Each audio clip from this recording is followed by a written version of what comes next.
Hi అండి. అందరికీ దేవుని నామంలో వందనాలు తెలియజేసుకుంటున్నాను. మీరందరూ బాగున్నారండి? మేము కూడా బాగున్నాం దేవుని కృప ద్వారా. ఈరోజు ఒక వాక్యం చూపించుతానండి. 1 కొరింథీ 6వ అధ్యాయము 9 నుండి 11 వరకు చదువుకుందామండి. అన్యాయస్తులు దేవుని రాజ్యమునకు వారసులు కానేరని మీకు తెలియదా? మోసపోకుడి.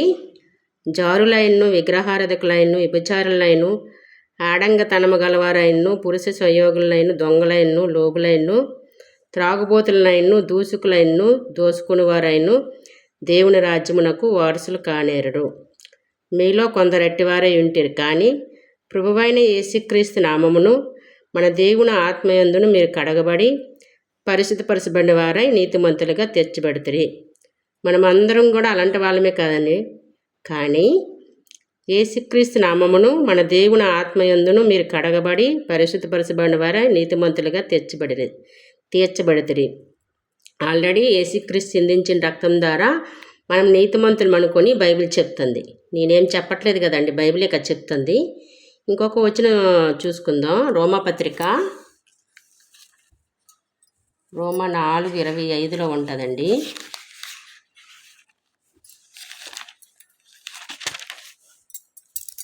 రోమా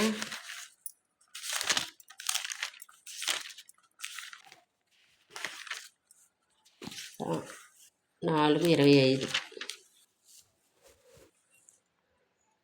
రోమా 4వ అధ్యాయము 25లో ఏముందంటే, ఆయన మన అపరాధముల నిమిత్తము అప్పగింపబడి మనం నీతిమంతులుగా తీర్చబడుటకై లేపబడును.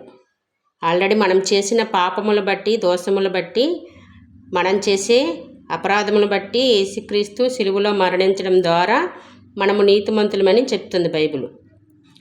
మన అపరాధముల నిమిత్తం ఆయన మన అపరాధముల నిమిత్తం అప్పగింపబడి మనము నీతిమంతులుగా తీర్చబడుటకై లేపబడును.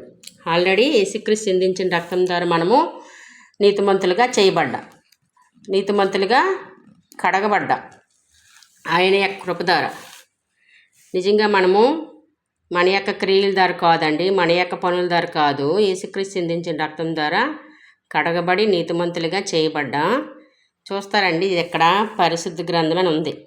ఇది పాపుల గ్రంథం కాదండి, ఇది పరిశుద్ధులకు ఇవ్వబడ్డది. ఇది నిజంగా ఇది పాపులకి సంబంధించింది కాదండి బైబిలు. పరిశుద్ధులకి, నీతిమంతులకి సంబంధించింది ఈ బైబిల్ అండి. నిజంగా దేవుడు పాపుల కోసమే వచ్చాడు, పాపుల కోసమే